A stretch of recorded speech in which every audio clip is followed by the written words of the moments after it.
Ya se unieron 2 personas más. Estamos ya 11, 12 personas y estamos ya 2 de la tarde con 15 minutos y vamos a empezar un poquito a repasar lo que vimos la última clase, ya que ayer no pudimos conectarnos por obvias razones, ya todos conocen las razones, y eh, vamos a tratar de repasar un poquito lo del tema de, vimos los testigos, los interrogatorios, el contrainterrogatorio, pero aquí viene una sorpresita de las que eh, nosotros vamos a tratar. Este último tema que tratamos, quería presentarles una de las sorpresitas que tenemos en este día de hoy, porque entiendo que es el último y quería cerrarlo de una manera diferente, presentándoles a Cristian Ríos. ¿Quién es Cristian Ríos? Abogado chileno, está ahorita en pantalla, quien pueden ver, abogado chileno. Él es magíster de la Escuela de California Western School de San Diego, eh, magíster en Criminología y Justicia Penal de la Universidad Central Santiago de Chile, y se ha destacado durante su vida laboral como abogado en el libre ejercicio y más que todo como defensor penal desde el año, defensor público penal desde el año 2003. Lo he invitado para poder compartir con él lo que sucede también en este tipo de contrainterrogatorios, los interrogatorios. Dialogaba con él el día de ayer cuando le hice la invitación sobre estos problemitas que nos dan y de lo parecido, de todo lo que nos está pasando en Ecuador, Colombia, Perú, Chile, y es muy importante para mí, como siempre les dije desde un principio, poder tener, complementar estas charlas con gente que tiene la experiencia, con gente de afuera que nos pueda dar su visión o sus experiencias en sus países. Me parece que es una buena opción poder escuchar a colegas como Cristian, a quien le damos la bienvenida y podemos compartir con él. Cristian, bienvenido y muchas gracias por aceptar la invitación. Gracias, Nicolás. Buenas tardes a todos y a todas. Buenas tardes. Nicolás, usted manda, cuénteme si yo les cuento mi experiencia. Dígame Sí, usted nomás. hablábamos un poco la última clase que estuvimos de los testigos, los interrogatorios, los contras, y cuando hablé contigo para tener esta posibilidad de compartir con los docentes de la Universidad de la UPCE, me decías que mucho problema hay, ustedes ven muchos problemas en el tema de las preguntas abiertas, de las cerradas, del contrainterrogatorio, y queríamos que nos comentaras un poco para después seguir tocando otros temitas. Ya, a ver, bueno, yo antes de empezar quiero contarle un poco de mí. Yo soy Cristian Ríos, soy chileno, como dijo Nicolás. Nicolás lo conozco hace muchos años. Yo vivo en Concepción, una ciudad al sur de la capital de Santiago, 600 kilómetros. Tenemos aproximadamente 1.500.000 habitantes, un poco más ahora con el tema de la migración. Me desempeño como defensor penal público hace más o menos 20 años. A mi haber tengo aproximadamente más de 500 juicios orales. Y la verdad que conversando con Nicolás, les quería contar un poco mi experiencia como defensor penal público, los errores que se cometen por nuevos abogados, abogados actuales todavía y también fiscales. Y la verdad que desconozco absolutamente el sistema ecuatoriano y les pido disculpas por aquello. Nicolás me invitó solamente esta semana, así que no alcancé a estudiar mucho. Pero para empezar a contarles mi experiencia, en Chile nosotros tenemos dos tipos de jueces de primera instancia. Un juez de garantía, que es el que ve todas las etapas previas al juicio, por así decirlo, y un tribunal de juicio oral en lo penal que ve concretamente lo que es el juicio oral cuando se piden penas superiores a los 541 días. Todas las instancias anteriores se ventilan ante el Tribunal de Garantía, y en el Tribunal de Garantía también se realiza lo que se llama audiencia de preparación de juicio oral. El fiscal termina su acusación, acusa, presenta su prueba y se hace una audiencia de preparación de juicio oral donde la defensa también ofrece su prueba y se producen ciertos debates respecto a exclusiones de prueba. Posteriormente ese tribunal se declara, remite los antecedentes al Tribunal de Juicio Oral Penal, se declara incompetente para seguir conociendo el asunto, y lo único que recibe el Tribunal Oral es un resumen, los hechos, calificación jurídica, pena solicitada y prueba ofrecida por las partes. No tiene conocimiento de nada más. Y el primer error, y aquí quiero hablar de errores que cometen los abogados jóvenes, es que muchos abogados, por desconocimiento de la carpeta investigativa fiscal, comparten de manera íntegra la prueba de la fiscalía. Y la verdad que es prácticamente imposible que toda la prueba de cargo que va en contra mía me sirva. Y eso el Tribunal de Juicio Oral, antes de empezar el juicio, tiene acceso a este documento y ve que la defensa compartió toda la prueba y ya tenemos el primer problema con el juicio. Un desconocimiento de la carpeta de investigación fiscal. Yo la verdad que no quiero darles clase ni mucho menos, a lo mejor muchos de ustedes saben más que yo, pero en los temas de los interrogatorios y contrainterrogatorios, la verdad que hay un problema para nosotros los defensores de interrogar, hacer preguntas abiertas, y para el tema de los fiscales, contrainterrogar, por un tema de experiencia simplemente. El tema del contrainterrogatorio, la verdad que hay que tener bastante claro lo que se busca con el contrainterrogatorio. No es necesario contrainterrogar a todos los testigos del Ministerio Público, porque hay eventualmente algún testigo que no me hace ningún tipo de daño. Y ahí viene la otra problemática, que muchos abogados creen que tienen que preguntarle a todos los testigos si aquello no es así. Lo que yo necesito con un contrainterrogatorio es incorporar cierta información, neutralizar la información de testigo o derechamente desacreditarlo. Y ahí vienen varias problemáticas que existen durante el desarrollo de la audiencia de juicio. Por ejemplo, no es conveniente tratar a un testigo de cargo, un testigo de la contraparte, con su nombre o con su rango. Por ejemplo, si yo tengo un policía, yo como defensor contrainterrogándolo, no le puedo decir señor general director, porque yo hago parecer al testigo con una importancia mayor a la que tiene. Normalmente lo que hacemos nosotros los defensores públicos es tratar al testigo como testigo. Señor testigo, ¿usted vio esto, sí o no? Pero no con el nombre. Otro error que también se comete mucho por parte de abogados de la plaza que no son defensores públicos es tratar al cliente como imputado o como investigado. Por ejemplo, le preguntan a este mismo policía, señor testigo, entonces usted no vio al imputado, ¿cierto? No, hay que decir, señor testigo, usted no vio a Nicolás. Perdón, Nicolás. Porque en definitiva, nosotros tenemos que tratar de que el tribunal empatice con la persona que tengo al lado, independiente del delito por el cual esté. Es una persona, y es un error, hasta el día de hoy se ve muy común en abogados no de la plaza, que es precisamente nuestro código, le da la calidad de imputado, pero no suena lindo. Creo que ustedes lo tratan como investigado, me puedo equivocar, pero hay que tratarlo como una persona, como es. Dentro también del, bueno, para realizar un contrainterrogatorio, uno tiene que tener un conocimiento cabal, a lo menos de la declaración del testigo al cual uno está contrainterrogando. Si uno no tiene cabal conocimiento de esa declaración, la verdad que no puede contrainterrogar a un testigo, porque existe una premisa fundamental en el contrainterrogatorio: nunca hacer la pregunta respecto a la cual no se sabe lo que el testigo va a responder. Y aquí también tenemos las problemáticas que se producen cuando, por ejemplo, se pierde el control de un testigo.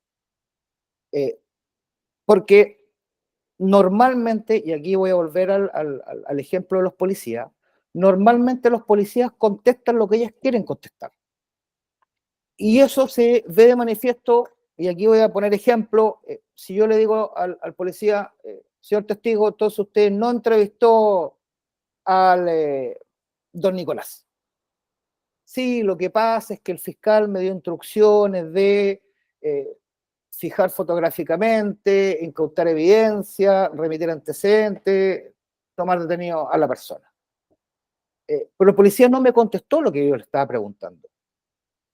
Y si el contrainterrogante no conoce ciertas técnicas de litigación, la verdad que desde esa pregunta en adelante el testigo ya se le perdió el control de él. ¿Qué es lo que podemos hacer? ¿Qué es lo que hacemos normalmente nosotros? Simplemente le reversamos la pregunta. Señor policía, señor testigo, entonces usted no le tomó declaración a Nicolás. Sí, lo que pasa es que incauté evidencia. Entonces entiendo que sí le tomó declaración. Se le reversa la pregunta. También podemos decirle que algo que no le gusta mucho a los tribunales aquí, por lo menos en mi zona, es decirle al testigo, después que él contesta, testigo, ¿usted me escuchó la pregunta? Sí, va a decir. ¿Me la puede contestar o se la repito? Y ahí no se va a acordar de la pregunta y uno se la repite. Señor testigo, entonces usted no lo tomó declaración a Nicolás y está obligado a contestar lo que uno le está preguntando. Que son cuestiones más o menos fundamentales porque lo esencial en un contrainterrogatorio es jamás perder el control del testigo. Jamás también hacer la pregunta que está de más o la pregunta final. Muchos colegas jóvenes también, cuando creen que tienen controlado al testigo, le siguen preguntando y le siguen preguntando de más. Por ejemplo, no quiero extenderme mucho tampoco en los ejemplos, pero señor testigo, entonces usted no vio a Nicolás con la pistola. No. Señor testigo, ¿usted no vio a Nicolás cerca de la víctima? No. Señor testigo, ¿usted no vio a Nicolás disparando? No. Señor testigo, entonces usted no puede decir que fue Nicolás el que disparó. Esa pregunta está de más porque va a contestar, sí, lo que pasa es que eran las 3 de la mañana y en la calle no había nadie más y Nicolás pasó corriendo al lado mío. Esa pregunta está de más y mucha gente lo hace para, en definitiva, marcar que tiene un poder sobre el testigo que es absolutamente innecesario. Entonces, la verdad que esas son ciertas cuestiones prácticas que se ven no solamente en estudiantes jóvenes, sino en muchos abogados de la plaza, que en definitiva demuestran al tribunal, primero, una falta de conocimiento de los antecedentes de investigación, porque en definitiva, si uno no sabe lo que va a contestar, mejor no preguntemos. No es necesario preguntarle a todos los testigos. Si el testigo a mí no me hace daño, como decían nuestros profesores americanos, mirar para el techo, mirar para el lado, diciéndole al tribunal, oiga, ¿sabe qué? Esto no me hace daño. Bueno, eso es lo que lo que le puedo aportar mientras sigue la clase de Nicolás. Yo puedo seguir aportando algunos tips respecto de los peritos o alguna otra cosa que me requieran. Claro que sí. Muchas gracias, Cristian. No sé si de pronto Andrés, que también participa mucho, algún comentario o alguna pregunta sobre el tema que estábamos hablando del contra. Hola, hola Nicolás, ¿qué tal Cristian? Un gusto Hola, conocerte. Bueno, me quedó una duda, Cristian, de lo que tú comentaste en cuanto al procedimiento penal, a ver si me la permites hacer y de ahí por supuesto. te puedo preguntar algo respecto a lo que Nicolás hablaba del contrainterrogatorio. Tú comentabas que en Chile hay, antes del juicio oral, un tribunal de garantías. ¿Era un tribunal o un abogado? O Es un un solo juez, juez, perdón. no, es un juez de garantía. Ok, Ese ok. juez de garantía participa muy brevemente desde que la persona es detenida, se le lleva al tribunal, se controla su detención, ve medidas cautelares, ve todas las audiencias intermedias hasta que se prepara el juicio, hasta la Perfecto, preparación de juicio, hasta perfecto. la discusión de pruebas, hasta ahí participa. Y de ahí en adelante hay un tribunal distinto de 3 jueces. El de garantías uno solo. El que falla el juicio son 3 y tienen que fallar por mayoría. Bueno, entonces yo te podría decir que es básicamente lo mismo que sucede aquí. Ah, Aquí perfecto. Idéntico a mí. aquí nosotros tenemos un juez de garantías penales que va a conocer ciertos aspectos, inclusive que sean necesarios conocerlos desde la investigación previa. Posteriormente, si se formula cargos, ese juez de garantías es el encargado de llevar el proceso hasta la etapa intermedia que se conoce como la audiencia preparatoria y evaluatoria de juicio. Es lo mismo, sí. De ahí en adelante, esto pasa a conocimiento de un tribunal. Es exactamente lo Es mismo que sucede acá. lo mismo que pasa acá. Bueno, Cristian, yo sé que, por ejemplo, no, tu experiencia como máster en litigación por la Universidad de California te dará mucho para hablar respecto de lo que es el sistema anglosajón también, porque Sí, eh, la litigación, a veces lo que confundimos es que la litigación aquí en Ecuador o en Chile sea lo mismo que sucede en los Estados Unidos. Y es algo que difiere muchísimo. De hecho, por ejemplo, yo te comento, Cristian, que eh, si nosotros nos fijamos, porque nosotros tenemos acceso a lo que es la litigación oral, meramente por películas que vemos de juicios orales en materia penal, por ejemplo, en los Estados Unidos, y tú tienes un montón de objeciones que le podrías hacer a las preguntas que hacen, ¿no? En nuestro sistema, normativamente, solo tenemos que objetar, por ejemplo, en un interrogatorio directo a las preguntas sugestivas, a las preguntas capciosas, a las preguntas autoincriminatorias o inconstitucionales. De ahí en adelante no tenemos mucho más. Eso no quiere decir que en el tribunal los jueces entendidos en materia oral, en litigación oral, no permiten una objeción, por ejemplo, de una pregunta hipotética a un testigo que no es experto, ¿no? Y cosas así. Pero, no sé, a mí me gustaría que, por ejemplo, nos comentes un poquito respecto de la diferencia que existe entre Chile y los Estados Unidos, por ejemplo. A ver, yo creo que es lo mismo que, no, que les pasa a usted. En el sistema chileno tenemos muy reglada taxativamente las objeciones, engañosa, sugestiva, poco clara, de opinión, eh, y no tenemos unas reglas de objeciones, un código que regule las objeciones como el sistema americano. Tratamos nosotros como defensores de que, a ver, cualquier pregunta que claramente no nos convenga, encasillarla dentro de las preguntas poco claras o engañosas. Pero en definitiva, y aquí una problemática que la verdad que yo creo que también les pasa a ustedes, que a un defensor le acojan una objeción en contra de un fiscal, la verdad que pasa muy pocas veces. Yo no sé si hay jueces dentro de lo que nos acompañan en el día de hoy, pero lo cierto es que es luchar un poco contra el sistema.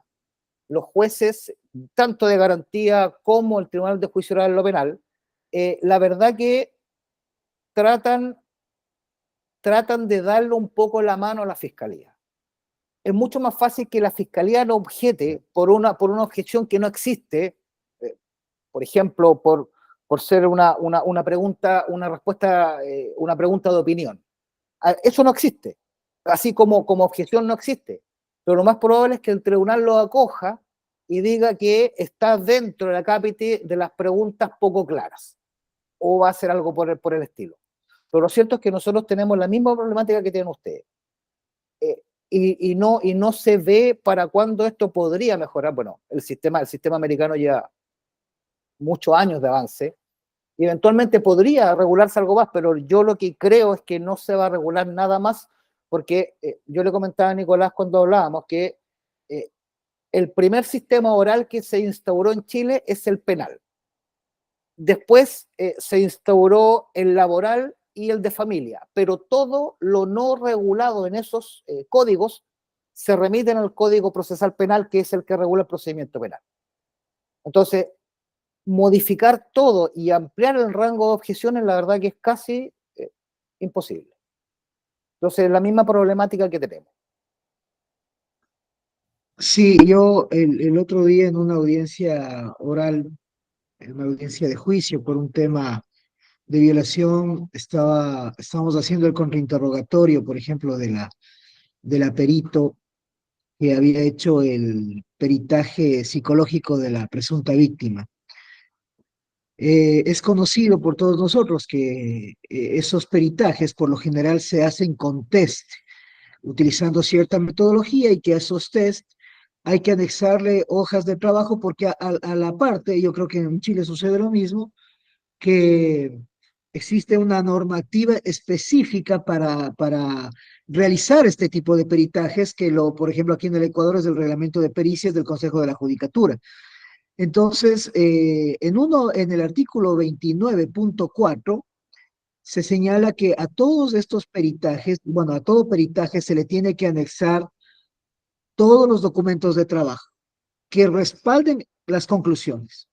Entonces yo le preguntaba a la perito si ella había realizado su trabajo, ¿no? Como era contrainterrogatorio, la pregunta sugestiva fue: ¿usted realiza su pericia de acuerdo al reglamento de pericias? Sí, abogado. Bien, dado que usted realiza de esta forma su trabajo, usted entiende de que usted debió haber anexado los documentos que respaldan sus conclusiones de acorde al 29.4 de tal reglamento, ¿verdad?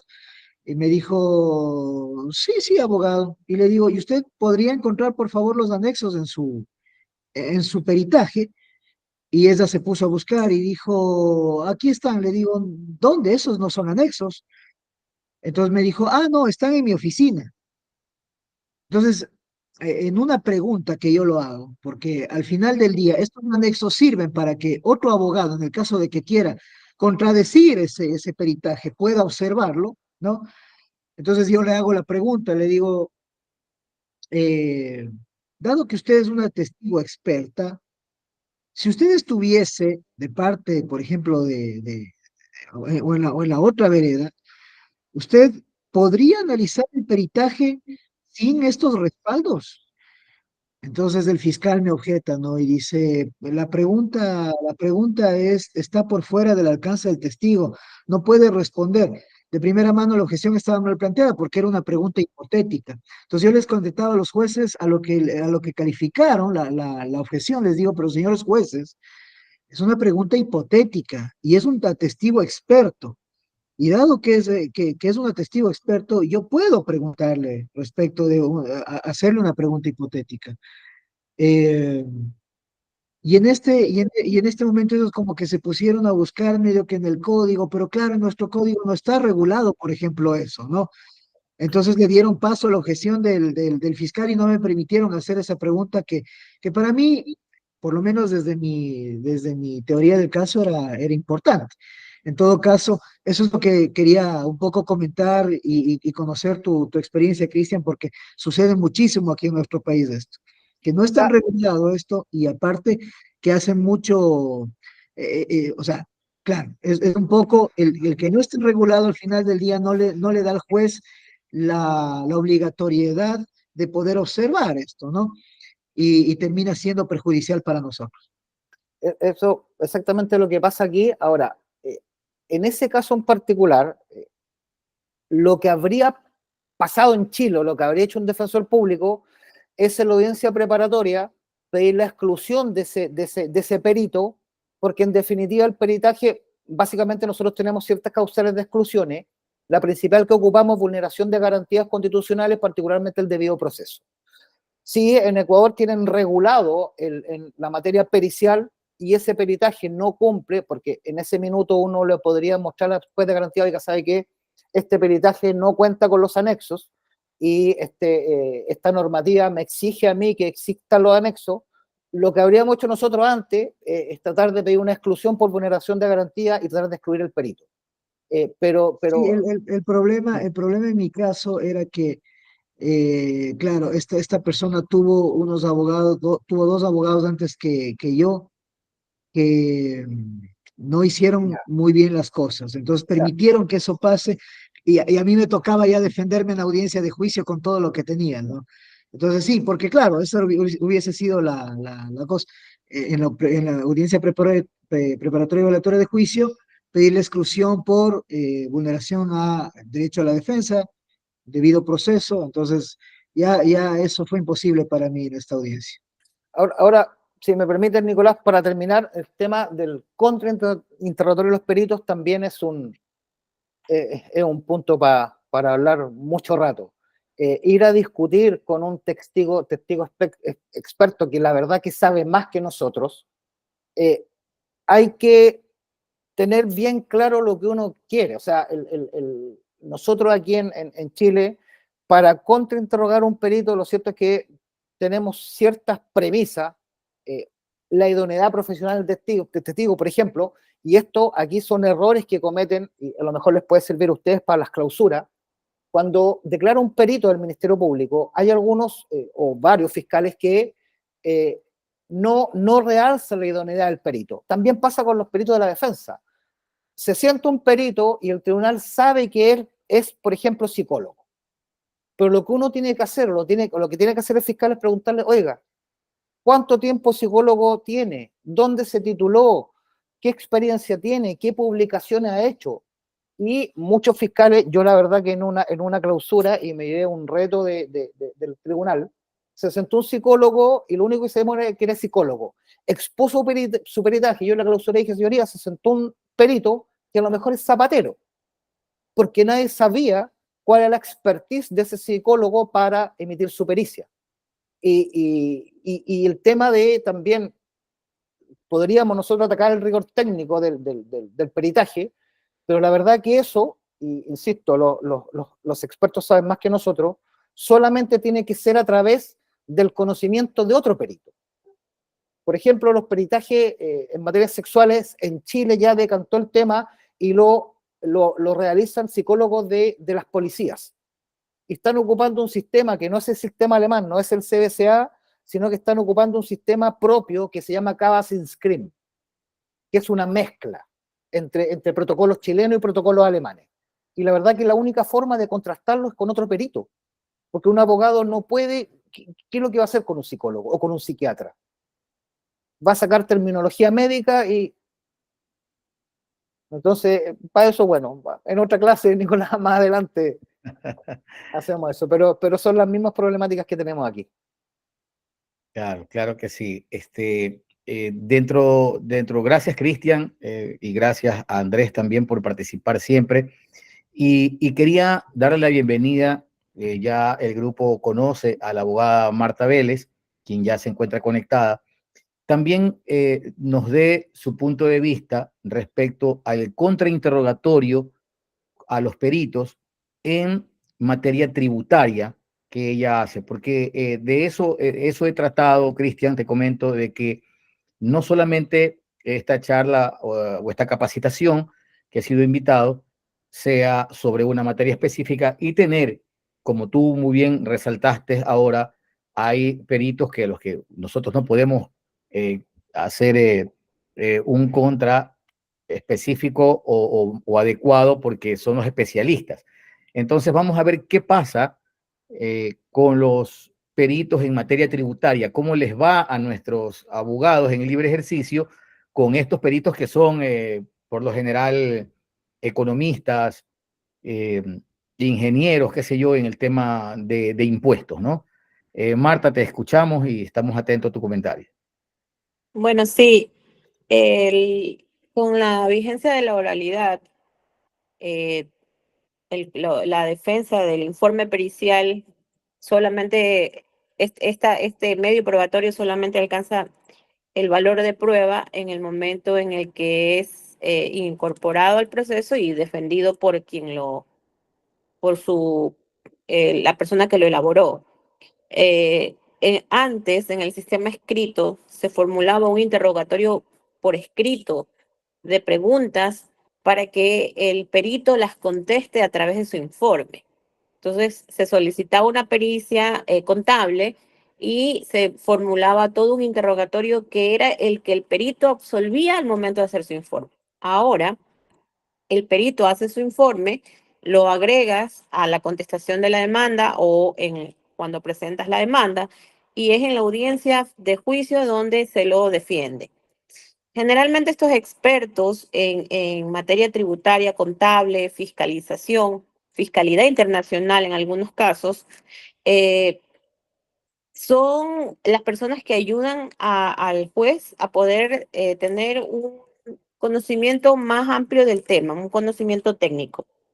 Sin embargo, sí he notado, y como experiencia de abogada litigante en esta área, es de que los jueces protegen mucho el tema de la pericia de la administración tributaria, considerando de que litigamos contra el Estado, los peritos que se designan a través del Servicio de Rentas Internas o de los municipios, dependiendo de la autoridad, son funcionarios de la misma institución. Es decir, ese perito gana un sueldo o una remuneración siendo empleado de la institución. Pero como es un experto y está calificado en el banco de datos de los peritos, la idoneidad o la imparcialidad no es un punto en el que te favorezca al momento de hacer un contrainterrogatorio. Yo, abogado del contribuyente, tengo que buscar de un banco de peritos y hacer un informe pericial. Pero ese perito tiene que ser independiente, ese perito sí tiene que reunir todas las cualidades que debe tener un perito imparcial. Sin embargo, el de la administración tributaria 100% va a ser un funcionario de la administración tributaria. Entonces, es ahí donde encontramos muchos de los límites para contrainterrogar. Preguntarle dónde trabaja para tratar de descalificarlo o ventilar sobre su experiencia o decir no eres tan experto en esta materia que estamos litigando, no nos va a funcionar mucho a los abogados, porque él ya sabemos desde que es nombrado que es un funcionario del Servicio de Rentas Internas. Entonces no nos va a aportar mucho o nada nuevo para que el juez sepa que él es un perito parcializado. O sea, él no te va a decir otra cosa que no sea lo que dice el acto de determinación. Es por eso que la mayoría de los contribuyentes buscan hacer su propio peritaje para que en ese momento se haga un contraste de los dos. Y el juez tenga pues la versión del contribuyente a través de su perito y tiene también la versión de la administración tributaria con su perito. Y en tu contrainterrogatorio tratar de sacarle provecho, no tanto atacar o perder preguntas, como decía Cristian, a atacar de dónde proviene, cuál es su experiencia, cuántos años tiene de graduado, en qué está especializado, cuando sabemos que ya es un funcionario del Servicio de Rentas Internas y que de pronto esa calificación de años ya se la hizo para poder entrar en el banco de peritos. Entonces tendríamos que comenzar a atacar su pericia como tal. ¿Qué es lo que suele pasar en el ámbito tributario? Que los peritos se limitan muchas veces del SRI a hacer la pericia respecto de los documentos que tiene la administración en su poder. Pero muy pocas veces se dan el tiempo de ir al juicio y revisar todos los elementos nuevos que de pronto los aportaste o los acompañaste a la demanda.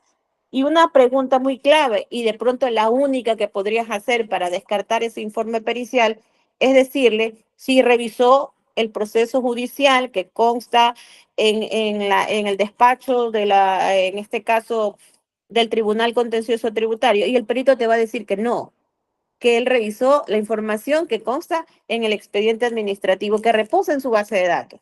Entonces, con esa pregunta y en tu alegato de cierre, podrías decir que el perito no examinó los documentos que se encuentran en el juicio y no atacarlo tanto en cuanto a su parcialidad, porque ya sabemos que es permitido por la ley y por los jueces que ellos participen como peritos siendo funcionarios de la propia administración. Marta, Cristian levantó la mano, quería hacer una pregunta. Sí. No es pregunta, es aclarar. Hola, Marta. Hola, Cristian. A ver, aquí es un poco distinto porque, a ver, si bien es cierto, pueden ser funcionarios públicos, en el acta que recibe el tribunal, vamos a poner un ejemplo, aparece solamente como Nicolás Rodríguez, contador, Nicolás Rodríguez, ingeniero comercial. A modo de exclusión temática, nosotros podemos pedir que se saque, eso pasa en Chile, en la preparación cualquier frase que diga funcionario público, funcionario en Chile es servicio de impuestos internos, pero con la finalidad que el nombre ingrese al juicio lo más limpio posible. Entonces, él, insisto, puede ser diferencia con Ecuador, él se sienta como un contador y él tendrá que decir yo formo parte del servicio público. Eso uno. Y lo otro, en Chile, respecto de los funcionarios públicos, existe lo que se llama ley de transparencia, donde cualquier persona podría pedir los antecedentes, las calificaciones de esa persona en el servicio público. En Chile, si un abogado hace bien su trabajo, ya por lo menos unos 2 o 3 meses antes del juicio, debiera saber que tiene un perito por el otro lado, que es funcionario público, y podría pedir las calificaciones de este perito, imaginando que en algún minuto salió mal calificado.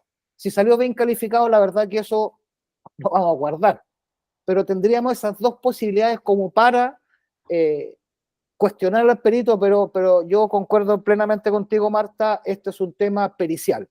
Los dos peritos que defiendan sus pericias y ver al tribunal en definitiva a quién le cree. Por eso Así quería es. nada más.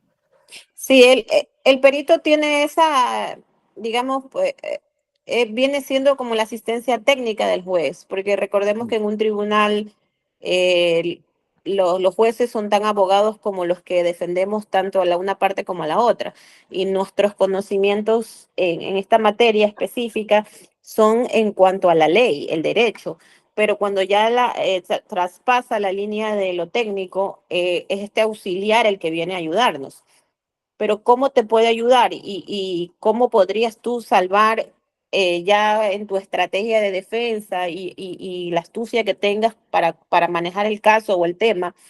Es poder darte cuenta en qué ese informe pericial difiere del tuyo y cómo agarrarte de algo para poderlo descartar de plano, sin necesidad de atacar al perito, porque ya el perito está avalado, el perito ya tiene permiso de hacerlo. Es tanto el tema que a mí sí me impactó mucho cuando empecé en esta área, porque los informes periciales vienen en las hojas del SRI, o sea, vienen impresos en las hojas y son generalmente una copia y pega de los actos de determinación que hace la administración tributaria. Entonces, yo en mi posición de juzgador, si algún momento tuviera que estar, no sentiría que ese funcionario me va a aportar mucho cuando está repitiendo el argumento de defensa que viene desde el inicio del proceso judicial o del acto administrativo como tal. Tampoco me puedo confiar 100% del perito de la defensa, porque obviamente su informe va a venir a decirme todo lo que quiere el actor, en este caso, o mi perito auxiliar, todo lo que va a decir, todo lo que yo quiero a favor mío. Entonces, el COGEP sí prevé que en este tipo de situaciones, el COGEP es el Código de Procedimientos Orgánico de Procedimiento para materias no penales y no constitucionales en Ecuador. Sí prevé que en el caso de que haya, pues, puede haber un debate de peritos, pueden los dos peritos no contestar nuestros interrogatorios, sino defender cada uno la postura que hay en sus informes. No ha ocurrido todavía, personalmente, no he tenido que llegar a ese punto.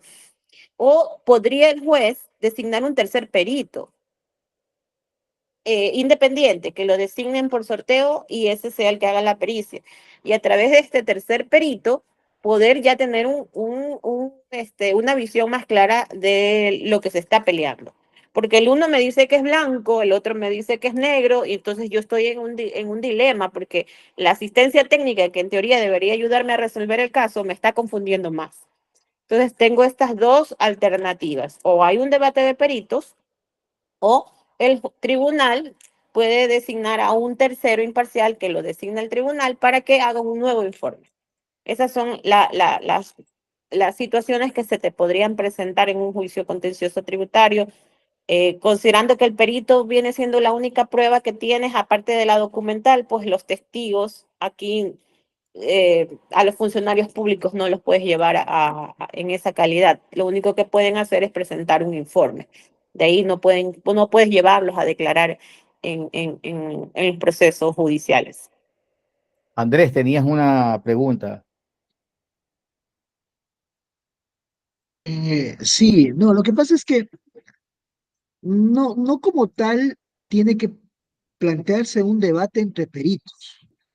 El tema es que, por ejemplo, si es que en el proceso judicial el servicio de rentas ha aportado un peritaje nosotros tendremos la oportunidad de observar ese peritaje con una metapericia. ¿Quiénes somos los llamados a controvertir el peritaje del SRI?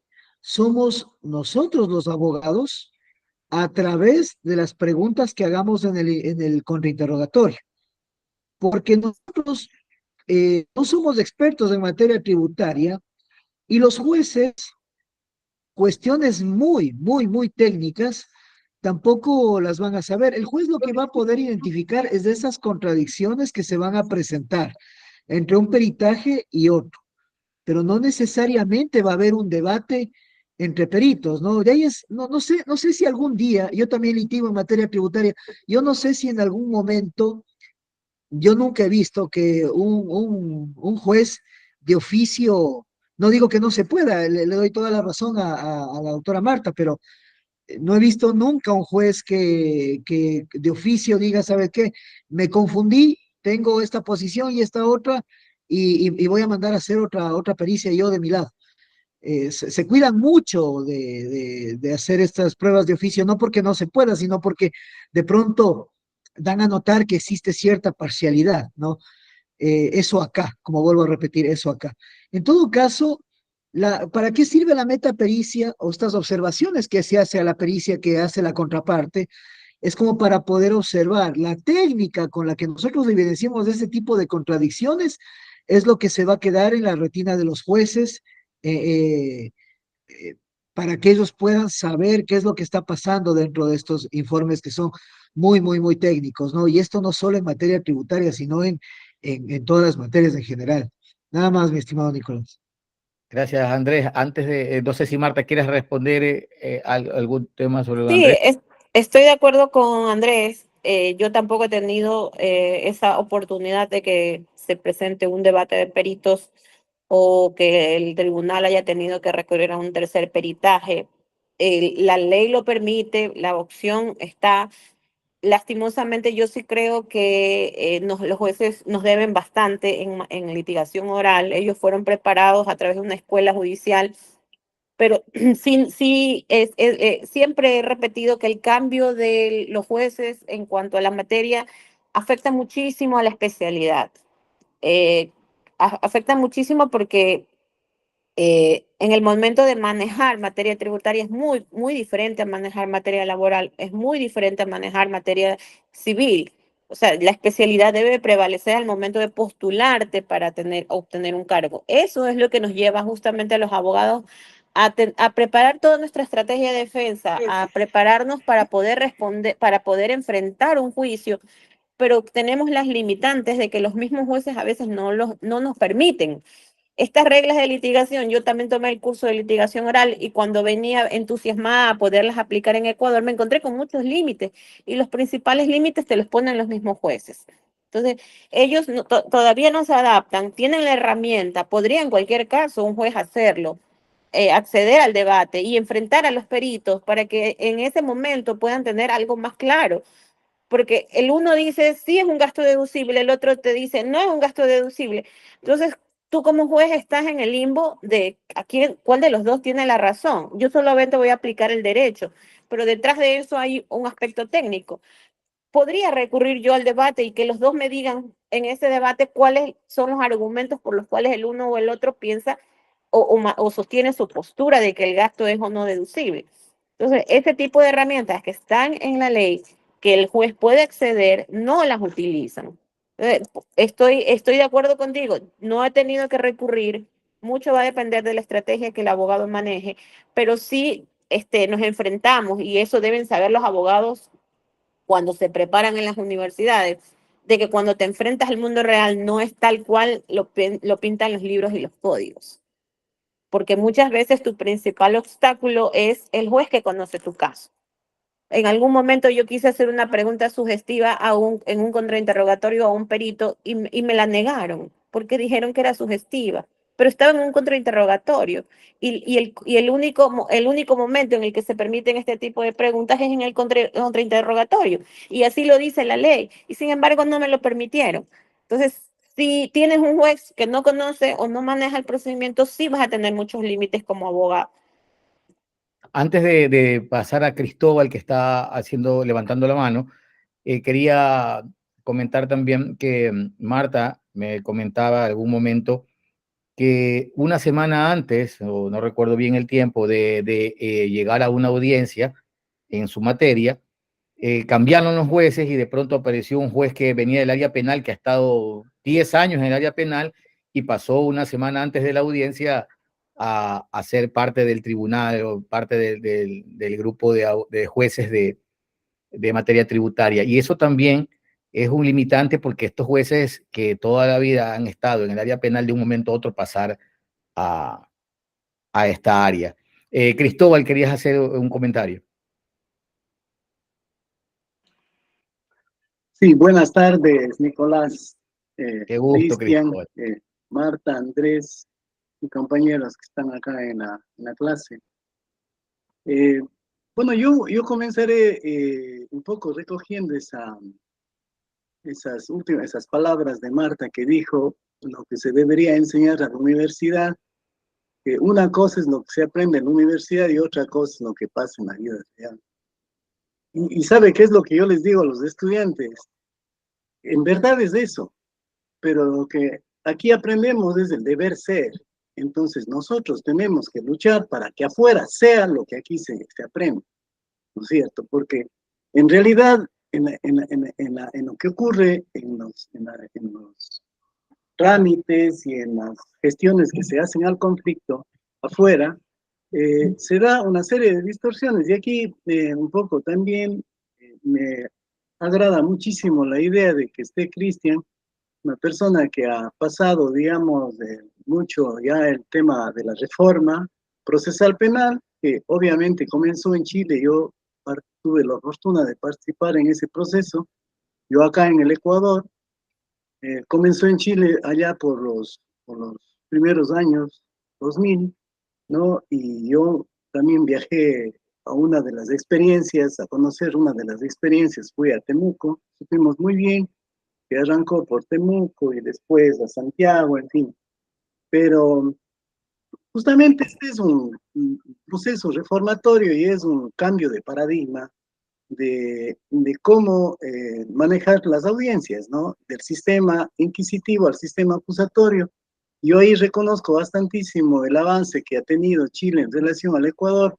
Nosotros acá en el Ecuador todavía tenemos, es una especie de tira y jala, ¿no? O sea, como que hay mucha gente que quiere que el sistema escrito inquisitivo todavía no cambie y el sistema oral todavía tiene problemas en su consolidación. Una de las consecuencias es justo el tema que ustedes están hablando, del tema de los peritajes. Por ejemplo, acá, a pesar de que nuestra Constitución y a pesar de que nuestros códigos indican con toda claridad que el informe pericial no es una prueba documental, sino apenas es una declaración previa, y que lo que dice el perito en la audiencia es lo que vale y no el documento, a pesar de eso, nosotros seguimos insistiendo en hacer valer el informe pericial como prueba en audiencia. Pero a pesar de que dice con toda claridad la ley, nuestro Código Orgánico Integral Penal es taxativo en eso, ¿no es cierto? Indicar que el informe pericial es una declaración previa. Sin embargo, lo queremos hacer ingresar como que fuera, digamos, una prueba documental. Para el sistema acusatorio, y este es uno solo para todas las materias, porque dice en nuestra Constitución, el sistema oral es uno solo en todas las materias. El rol de los peritos no son auxiliares ni partes ni auxiliares del juez, porque eso era en el sistema escrito inquisitivo. Los peritos son defensores de las partes procesales. Y en el caso del tema que estamos hablando, el perito es el perito de la fiscalía, pero lamentablemente todavía acá los peritos tienen que ser registrados y acreditados en las instancias públicas que están de alguna manera comprometidos con el sujeto procesal que defiende. Por ejemplo, bueno, acá en Ecuador últimamente, ¿no? Porque antes era la fiscalía quien registraba y valoraba los peritos. Por suerte ahora es el Consejo de la Judicatura.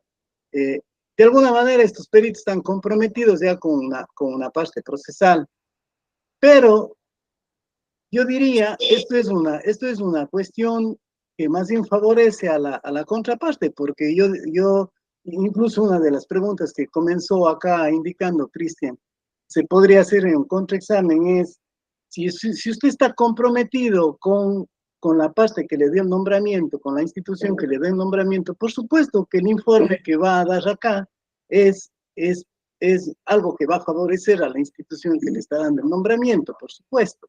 O sea, es un tema más bien de desacreditación antes que decir que, bueno, porque ha pasado todo un proceso de meritaje y todo esto, ya no sea necesario, digamos, hablar de que este señor actúa o no actúa bien calificado. Entonces, o sea, existen muchísimas distorsiones que vayamos donde vayamos, vamos a encontrar.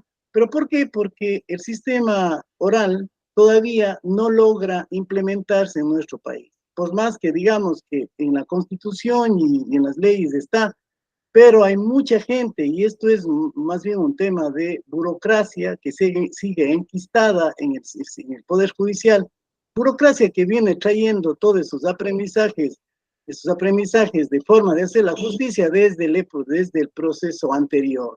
Y quiere seguirlo replicando y quiere seguir enseñando lo mismo. Entonces, eso es, y esa confusión entre esas dos formas de ver el sistema judicial procesal, es la que nos genera conflicto.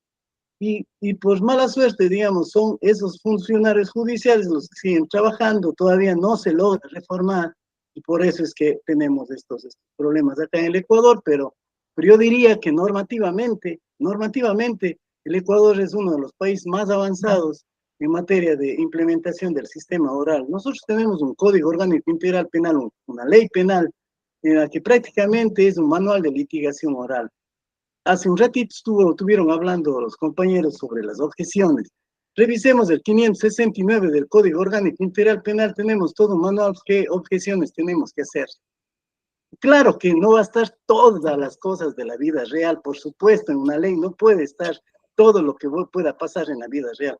Pero aquí tenemos cualquier cantidad de preguntas y de situaciones en las que se pueden objetar, ¿no es cierto? Entonces, y así vayamos a ver, acá nos dice que tiene que tener un alegato de apertura, cómo tiene que actuarse en un examen directo, en un contraexamen, en todo es prácticamente un manual que es traído, no sé si Cristian recuerda cuando se comenzó trabajando por la reforma en Chile, fue el CEJA quien comenzó a implementar con Mauricio Duch y Alberto Binder, no recuerdo el fiscal, el otro amigo, eh, no recuerdo el nombre este ratito, pero con él Beitelman puede ser. trabajamos, recuerdo, en la reforma. Perdón. Beitelman puede ser. Exacto, Andrés Beitelman, exactamente, con Andrés Beitelman. Ellos tienen algunos, incluso hasta ahora siguen trabajando en lo mismo. Fíjense, o sea, en Chile se logró implementar el sistema oral, muchas cosas se lograron cambiar. Por aquí tenemos todavía muchísimas dificultades porque lamentablemente el proceso de implementación, el Estado gastó bastantes recursos para eso, pero como que quedó a medio andar, o sea, como que falta seguir trabajando para que en verdad comience a funcionar bien el sistema oral aquí en Ecuador. Eso nada más quería comentar y podemos seguir charlando. Muchísimas gracias. Gracias, Cristóbal, muchas gracias. Encantado de que estés activo nuevamente. Cristian, tú habías pedido la... Yo quería comentarle a Cristóbal, bueno, aquí al principio pasó exactamente lo mismo con los peritos. En un principio la Fiscalía ofrecía a los peritos y además como documental ofrecía el informe pericial. Y la verdad que no es porque yo soy parte de la Defensoría Penal Pública de Chile, pero funciona bien y funciona muy bien. Entonces, esto fue porque aburrimos a los jueces en definitiva. Se pedía exclusiones, no las daban durante 4 años, 5 años, 6 años, nunca nos dieron exclusiones, hasta que empezamos vía recurso a la excelentísima Corte Suprema que dijo, no, esto está mal. Y lo sacamos por cansancio. O sea, pero eso lo hizo la Defensoría Penal Pública. Y yo digo, funciona bien porque hemos logrado que el proceso oral funcione más o menos bien. Pero insisto, porque cansamos a los jueces nomás, solamente por eso. En algún minuto ojalá pase allá en Ecuador lo mismo. Seguro que sí, seguro que sí.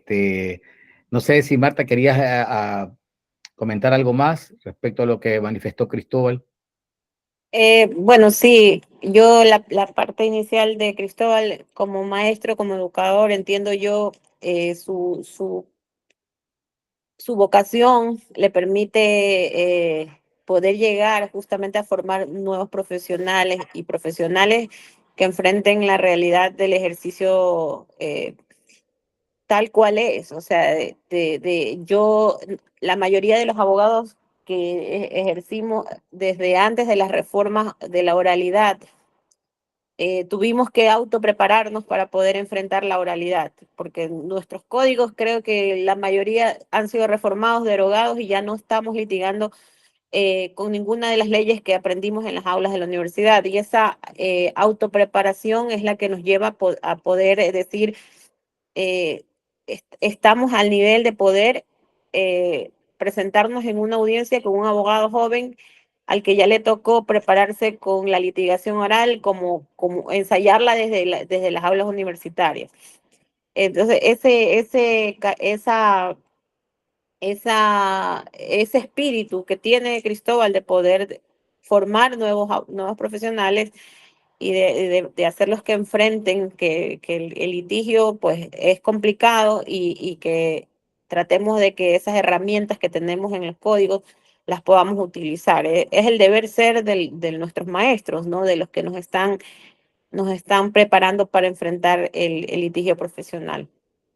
De ahí, si fuese perfecto, como siempre lo repito, si nuestros códigos tuvieran escrito todos los casos o todas las situaciones que se nos pueden presentar, estaríamos hablando de otro tema, pero aquí nos tenemos que adaptar en muchas situaciones a lo que hay, a lo que tenemos y a las herramientas que tenemos para utilizar. Gracias, Marta. Cristóbal, ¿querías agregar algo? Mire, ayer nomás me escribía un muchacho que se graduó el ciclo anterior, ¿no? Se graduó. Y desesperado me escribe un mensaje, me dice, doctor, dice, díganos, ¿por dónde, qué más tenemos que hacer con nuestra profesión para poder salir adelante y cambiar la realidad?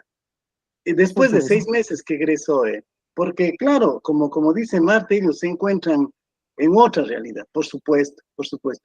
Ahora, yo también hablo con propiedad porque yo soy abogado ya 35 años, 12 años fui defensor público como Cristian, yo trabajé de defensor público regional y después en la cancha también, mucho tiempo en el área penal y trabajé en todas las materias porque son 35 años de ejercicio de la profesión.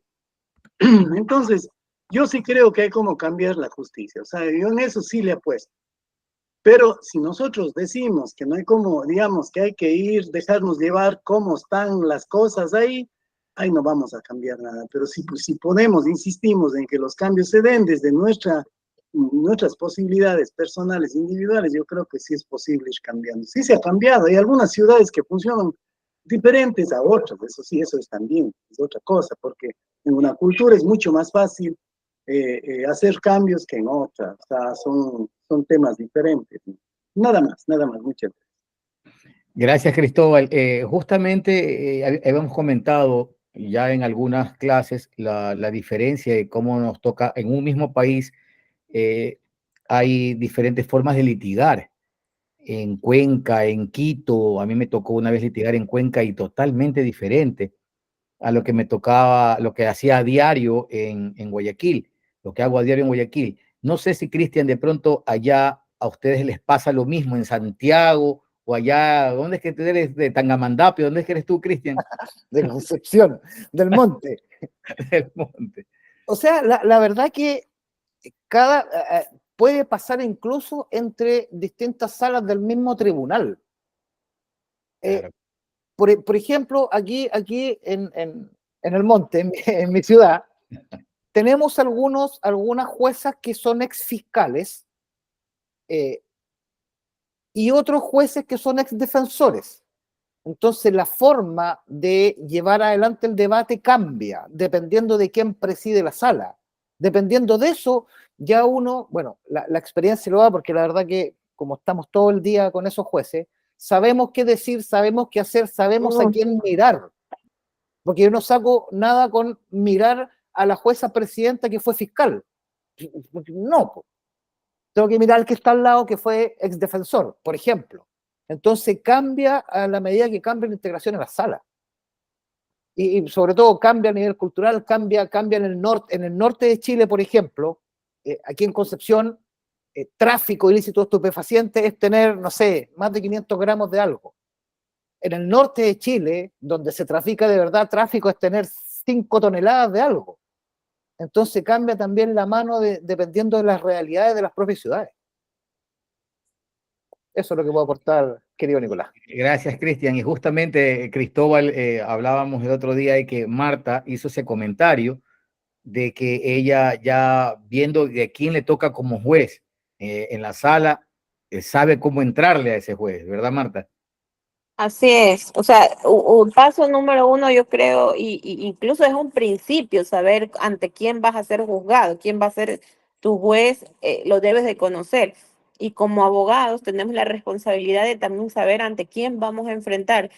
Y sí sucede mucho que cuando de una semana a otra te cambian a tu tribunal o con las cuestiones que están pasando actualmente en nuestro país, un día está un juez, al otro día ya no lo tienes. Eso pierde incluso la inmediación del juicio, el juez, la defensa, porque tus alegatos fueron formulados ante un tribunal y resulta que ahora vamos a tener a otro tribunal o integrado por uno o uno de sus miembros no es el que te escuchó en el momento en el que interveniste en la primera parte, en la primera fase. En ese sentido, es nuestro deber como abogados, pues sí hacer un examen primero previo de ante quién te vas a enfrentar y saber que ante ese juez, pues como decía Cristian, vas a tener que entrar con de esta forma, con este no hay tanta apertura en tiempo, con este de acá es más conservador, él no te va a permitir, por ejemplo, queriendo arriesgar un examen de perito o un debate de peritos, porque sabes que es muy conservador y lo que él va a hacer es que va a tratar de llegar a una solución o utilizando las leyes de la lógica y la interpretación de las normas. Entonces, ya leyendo sus sentencias, incluso actualmente tú puedes acceder a través de la página web de la función judicial y buscar las sentencias de los jueces por el nombre del autor de la sentencia, que eso me parece súper Novedoso. novedoso y dinámico y te sirve, ¿no?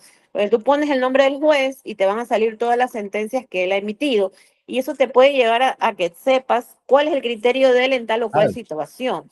Y ya sabes a qué te vas a enfrentar cuando en el momento en el que si el juez es conservador, si el juez es limitante, si el juez es de una visión más amplia. Entonces, eso te va a ayudar muchísimo como abogado al momento de prepararte para tus audiencias, para tu caso, para tu juicio.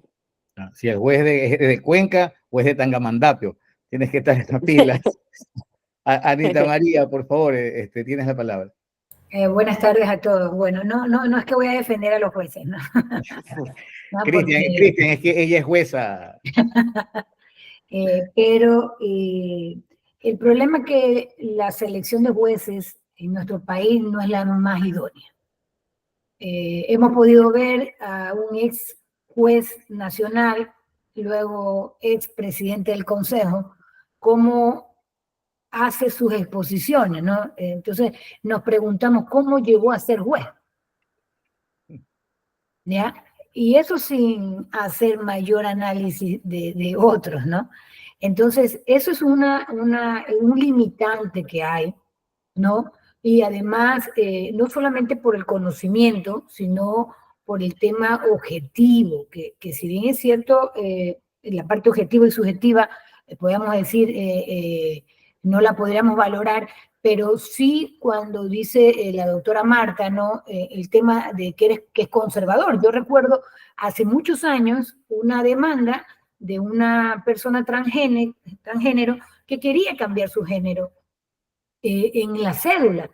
Y este juez resolvió con versículos bíblicos. ¿Ya? Entonces, ¿qué estamos ante? ¿La norma de la religión o la norma constitucionales, ¿ya? Entonces, claro, ahora tal vez no hay los versículos bíblicos, pero en temas de violación, en temas de familia, hay mucho criterio conservador. Se cree que la mujer, porque se consiguió otra pareja, ya no es idónea para tener a sus hijos. O la persona que denuncia, un hombre que denuncia una violación por haber salido con otro hombre, no, pues es que él ya sabía dónde iba. Es decir, ese tipo de criterios escuchar entre jueces que nos puede escandalizar, ¿no? Pero hoy en día, a pesar de todos los esfuerzos de la Corte Constitucional, que además está muy severa, ¿no? En temas de sanciones, ¿no? Se establece todo ese conjunto de derechos que se debieron haber aplicado y que lastimosamente no se aplican. Cuando tú tienes 8.000 participantes en un concurso, pues la selección no va a ser la mejor, porque tienes demasiado para calificar. Entonces necesitas sistemas operativos, mecánicos, ¿no? Donde van a poder establecer calificaciones. Igual que tuvimos una jueza constitucional de 100 sobre 100, es decir, yo me asombro quién pueda sacar 100 puntos en un concurso, ¿no? Pero ella lo sacó. No sé si tenía la experiencia o no, pero entonces esas son cosas que lastimosamente no influyen mucho, y ante la desesperación del estudiante, que cree además que la profesión de abogado es para hacernos millonarios, que es un criterio bastante equivocado, ¿no? Porque claro, ven los abogados que se dedican a otro tipo de defensa y como otro tipo de argumentos, ¿no? Para no decir específicamente, y claro que tienen carros, que tienen casas, pero la profesión, si bien es cierto, da para vivir, pero no da esa manera o esa magnitud que creen los estudiantes, que al salir así van a tener dinero, ¿no? Eso solamente quería contar. Muchas gracias a Ana María.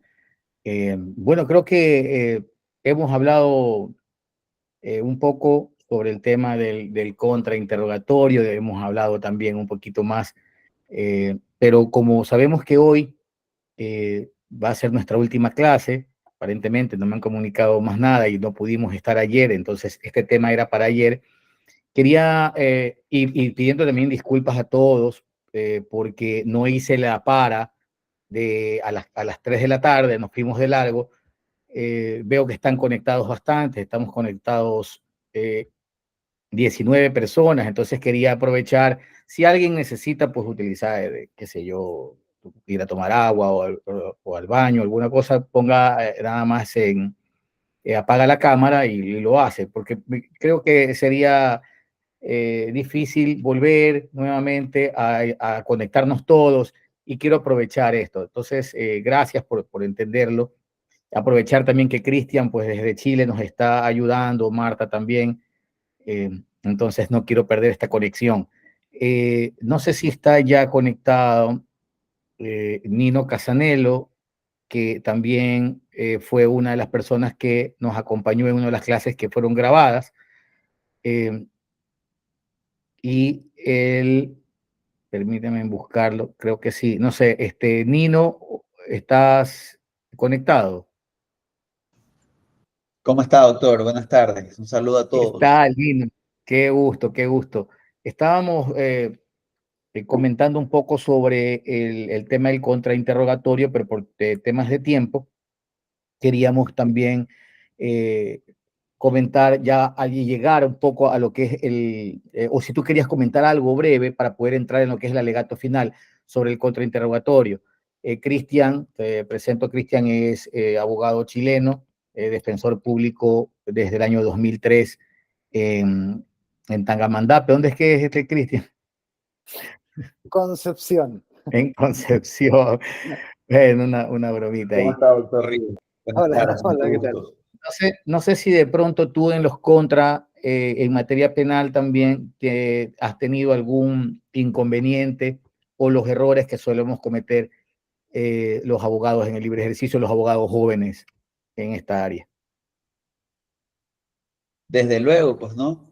Un poquito a complementar, pues, lo que han venido conversando y lo que hablábamos incluso ese día, es tal vez la parte más estresante, digamos, del litigio en la parte judicial, ¿no?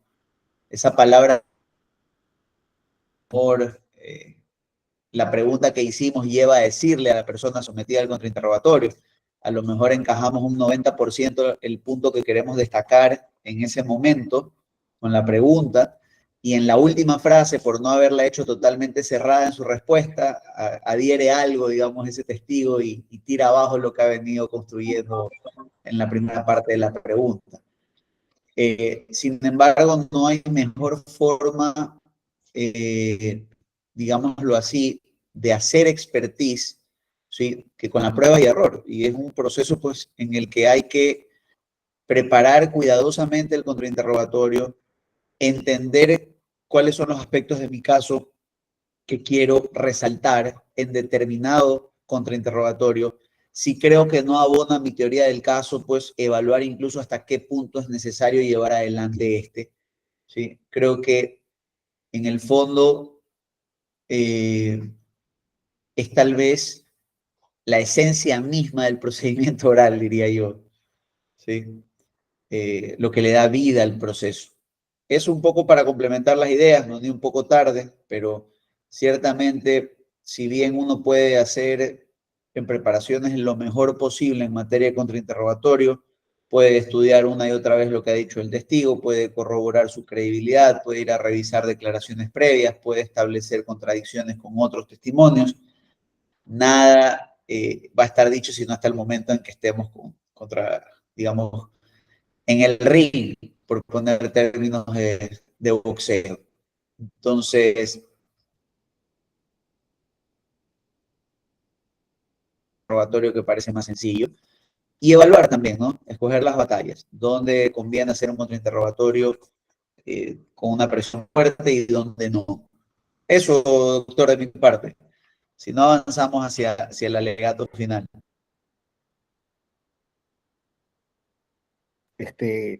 Gracias, Nino. Está un poquito mala la señal, se interrumpe un poco tu, tu video, pero bueno, sí, se entendió, y en todo caso, pues quería llegar un poco más y tocar ya el tema. Gracias por tu intervención, y quería llegar al tema del alegato final, porque como les contaba a todos, estamos ya con poco tiempo y quería aprovechar tener, pues como tengo aquí a 3 invitados de lujo para mí, poder hablar sobre este tema, ¿no? Es que he conocido el alegato final como alegato de cierre, que es realmente nuestra parte crucial del proceso, digámoslo así, y radica justamente en resumir todos los argumentos y reforzar las posiciones y persuadir al juez o jurado o tribunal sobre la validez de nuestras reclamaciones, ¿verdad? Resumir para mí los puntos claves de nuestro caso, destacar las evidencias más relevantes que hemos presentado, apelar a las emociones o la lógica que tiene el tribunal, como hablábamos hace un rato, de conocer a quién tenemos como juez, porque ya para nosotros haber investigado quiénes van a estar como jurado es importante. Y subrayar la importancia siempre de la justicia y la verdad, ¿no? Preparar el alegato final, pues requiere siempre de un análisis exhaustivo, como lo decíamos antiguamente, una exhaustiva investigación, hacíamos los oficios, de los argumentos y las pruebas presentadas, revisar el expediente, todas las pruebas, testimonios. Creo que como estamos hablando aquí con abogados ya de muchos años de experiencia y catedráticos, sí quisiera, Nino, que nos dijeras, tú eres maestro también de litigación y eres maestro de maestría justamente en la UES, y quisiéramos saber tu punto de vista respecto a ese alegato final. Wow, se desconectó. Se esconde. Bueno, pasemos donde Cristian. ¿Cómo se ven estos alegatos finales allá en Santiago? Perdón, En el monte. en Concepción, Concepción. en Concepción. ¿Cómo les va a ustedes en este alegato final? ¿Qué es lo que tú percibes que le hace falta a veces a los abogados en libre ejercicio? ¿Qué es lo que todo este grupo de maestros que están frente a nosotros, en este momento conectados con nosotros, debamos inculcarle al abogado que sale recién de las aulas, donde tenemos que, aparte de los talleres que hemos manifestado, los talleres que debemos hacer o simulaciones de estas audiencias que son importantísimas, y qué bueno que esta universidad, la UCE Cristian, ha inaugurado una sala de audiencias para hacer justamente esto con los estudiantes, pero en la vida real, ¿qué sucede? Ahora tenemos la oportunidad de que tú nos digas qué sucede en Chile, qué sucede en Concepción, en Santiago, también te ha tocado litigar. Entonces, ese debate final o ese argumento final, alegato final, ¿cómo la ven ustedes? ¿Cómo la viven? Es lo mismo que nosotros tenemos que hacer, lo que vimos también de pronto en Estados Unidos, que fuimos compañeros, es de coger a este jurado y convencerlo de que nosotros tenemos la razón. Cuéntanos un poco de lo que ustedes viven. A ver, más o menos va por ahí. A ver, la verdad que el alegato de clausura necesariamente tenemos que relacionarlo con la apertura. Y los errores que nosotros normalmente vemos en colegas más jóvenes es que en la apertura uno cuenta una historia y promete algo. Y la forma en concluir esa promesa en la clausura. Yo he escuchado mucha apertura de colegas más jóvenes que dicen vamos a probar la inocencia. Y resulta que nadie habló que es inocente, uno dice otra cosa, es la fiscalía la que tiene que acreditar cosas y no nosotros probar. Entonces muchos colegas jóvenes se sienten en la obligación de ofrecerle algo al tribunal, pero resulta que esa oferta después el tribunal se la va a cobrar al final, o el mismo fiscal se la va a cobrar. Oiga, ¿sabe qué? La defensa nos dijo en su apertura que iba a probar tal cosa, y el fiscal se la va a cobrar y no probó nada. Entonces, la verdad que la clausura, y un poco a diferencia de lo que ocurre en el sistema americano, nosotros tenemos jueces y no jurados, entonces tampoco podemos utilizar las técnicas teatrales que nos enseñaban en Estados Unidos. Ellos son abogados igual que nosotros. Entonces, simplemente tenemos que entrar a persuadir al tribunal y concluir en base a la prueba que se rindió, porque también yo he escuchado clausura de algunos colegas que dicen, por ejemplo, el testigo dijo que el cielo era azul, y resulta que el testigo no dijo que el cielo era azul. Y aquí, normalmente, cuando termina un juicio, se hace la clausura, los jueces se retiran a deliberar y se toman por lo menos un par de horas, donde escuchan los audios. Tenemos 3 jueces, un redactor, el otro el preside y el otro toma apuntes. Y además tenemos el registro de audio. Entonces, el momento para perder un juicio es la clausura. Porque si uno dice cosas que no pasaron, y a mí me ha tocado también decirle al fiscal, nosotros los chilenos la verdad que somos bastante duros para litigar, con amigos míos, y yo le he dicho al fiscal, en mi clausura parece que el fiscal estuvo en el juicio en la sala al lado, porque está diciendo cosas que no pasaron. Y somos así, para romper un poco la tensión. O una vez, me acuerdo que un fiscal, yo estaba defendiendo un robo por sorpresa, y el fiscal dijo en su clausura, pareciera que el defensor nos está diciendo que su cliente iba sentado en la ventana mirando para afuera de la micro, era una locomoción colectiva. Yo le dije, señoría, eso efectivamente es lo que dijo el testigo y lo que muestran las cámaras.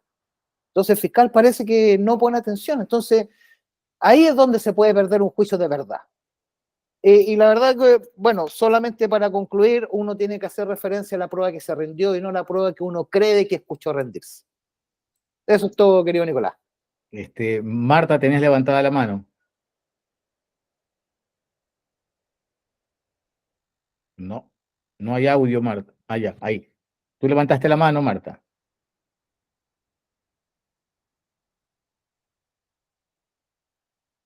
No hay audio. Se me había activado el, el, el botón. En todo caso, concuerdo con Cristian en que el alegato de cierre, el alegato final, en el área en la que yo, digamos, litigo y en la que manejo mi día a día, también es un resumen de las cosas que se pudieron probar, de la oferta probatoria que se hizo y de lo que se logró a través de la evacuación probatoria, de la producción de documentos, peritajes, y poder solicitarle, convencer al tribunal de que tiene que declarar con lugar las pretensiones que tiene, en este caso, generalmente el accionante, que es a quien como abogados litigantes pues nos toca defender. Ya la administración tributaria hace su defensa a través de sus procuradores, que son asimismo funcionarios de la institución. Y hacer notar, destacar que cada elemento que se aportó cumplió con tal o cual objetivo, tal como se le ofreció en la presentación del caso o en la presentación de los fundamentos de la demanda. En materia civil, a diferencia de la materia penal, se tiene que probar lo que se alega. Aquí sí tenemos la carga probatoria justamente quienes alegamos un hecho, entonces esos hechos pues tienen que ser debidamente probados y debidamente acreditados para que podamos llegar a una resolución favorable a las pretensiones que tenemos. Gracias. Andrés había levantado la mano primero antes que Cristian. Andrés, querías comentar algo. Tranquilo, tranquilo. Dale el paso a Cristian, estimado Nicolás, y después intervengo yo. No te preocupes, tranquilo. Dale, Cristian, te escuchamos. Gracias. La verdad que yo, como a mí me trajeron para contar ciertas experiencias, es ideal que en una clausura o dentro de un juicio pase algo importante y empezar la clausura con, como dicen los gringos, con una frase del Bronx o del Con On. un título. Yo les quiero comentar 3 situaciones que me han pasado alguna vez en la vida.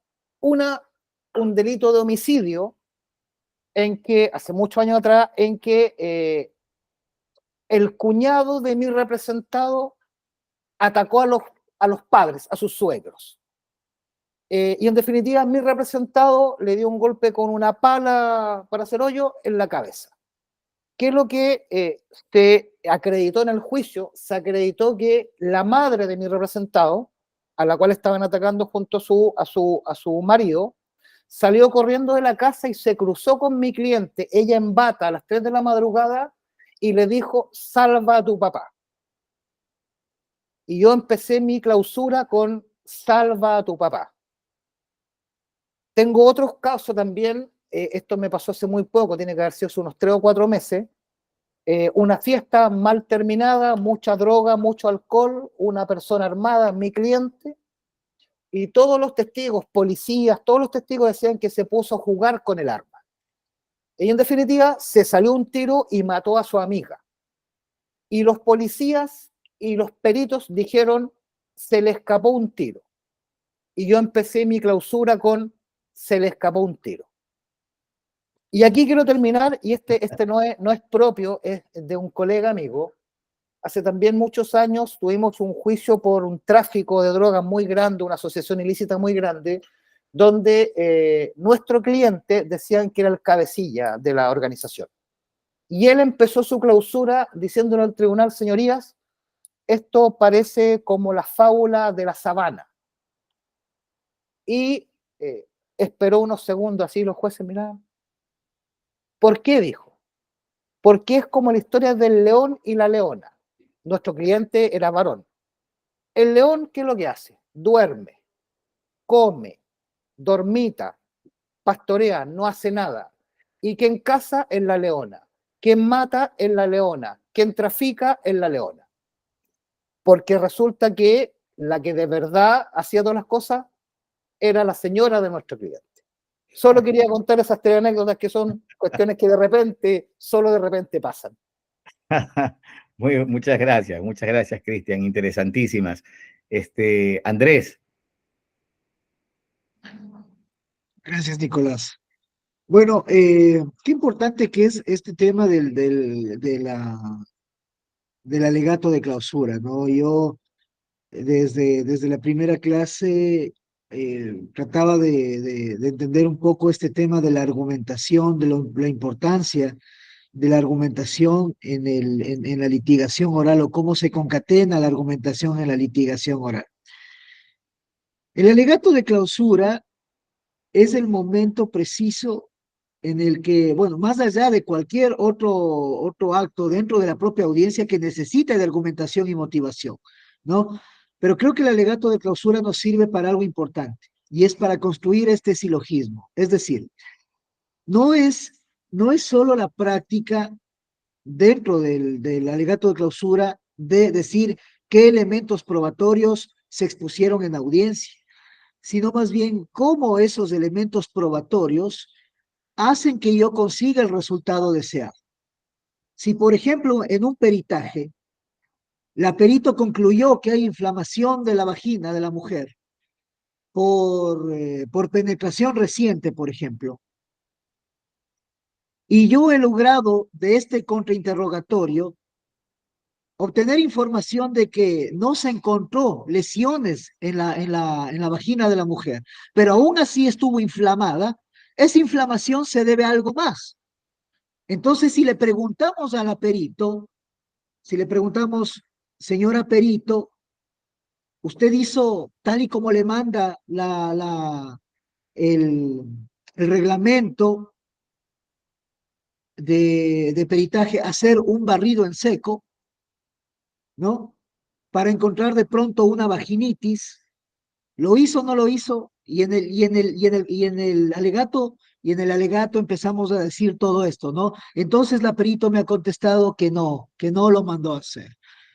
Entonces empezamos a construir este silogismo, mi estimado Nicolás, porque no es una cuestión de decir las pruebas que hemos expuesto así por así, sino cómo estas pruebas nos permiten llegar a una conclusión, premisa mayor, premisa menor y conclusión. Y esa conclusión es con la que se queda el juez. Y esa conclusión es la que va a ratificar el estado de inocencia de mi cliente.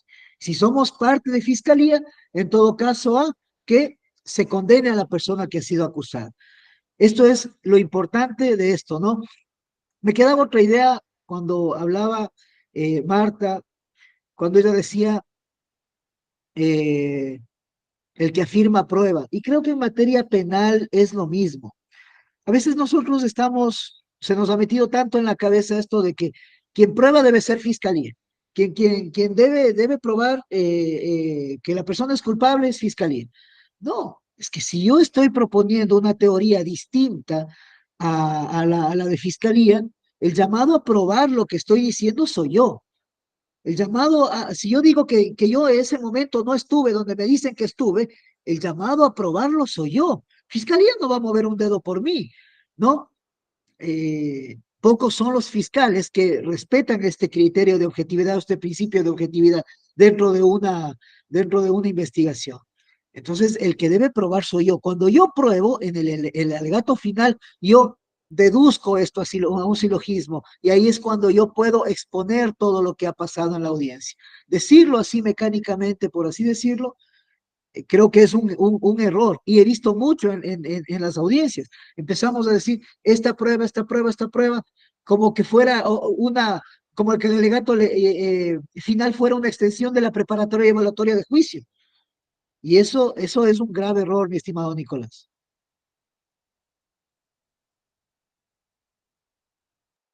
Estás apagado el micrófono. Sí, sí, sí, ya está corregido. Totalmente de acuerdo, Andrés. Justamente Cristóbal hablaba de eso hace un rato, de poder no solamente mencionarlos, y Marta también lo decía, no solamente mencionarlos, sino de haber probado o de resaltar justamente eso en nuestro alegato final. Y no sé, Cristian, en cuanto a le voy a poner una conexión emocional, digámoslo así, al utilizar el utilizar esas técnicas, como tú nos habías dicho hace un rato, de poner el título, que lo vimos nosotros allá en California, en San Diego, ponerle título para causar una sensación diferente a ese jurado. Esa conexión emocional, que decía, es la forma o una técnica de utilizar o de persuadir, puede generar justamente esa conexión emocional con el tribunal, lo que puede ser decisivo, definitivamente en casos donde los aspectos humanos son relevantes, hablemos en materia penal. Ese alegato persuasivo es bueno también manifestarle a nuestros estudiantes que debe ser claro, coherente, sencillo, que facilite la comprensión de lo que nosotros estamos manifestando, de la posición adoptada y de la lógica detrás de este alegato. Convencer a la justicia más allá de los hechos y la ley.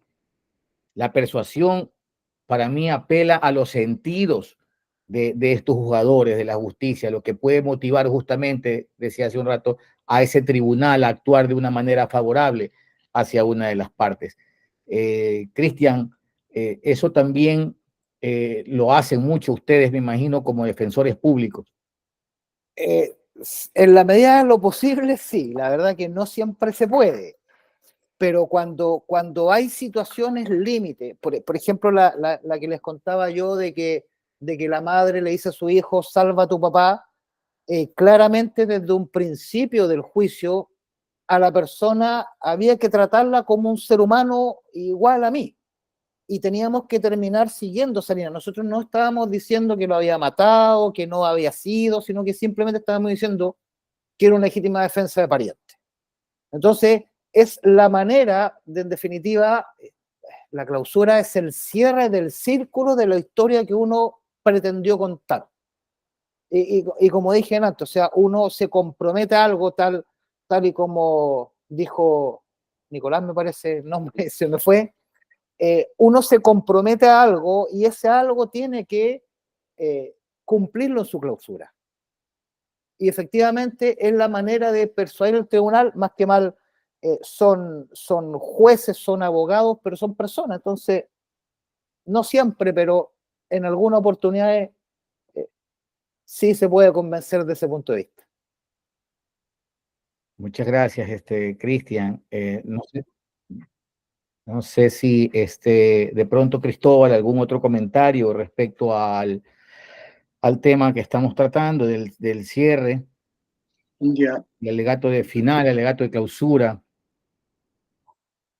Sí, yo estaba pensando también si quería que comente Cristian, porque nosotros acá en el alegato de cierre todavía estamos dando bastante importancia, como ya realmente es un armado del rompecabezas y es también una especie de formato que quisiéramos darles a los jueces para que ese sea el fundamento de su sentencia, porque la idea es venderle eso al tribunal.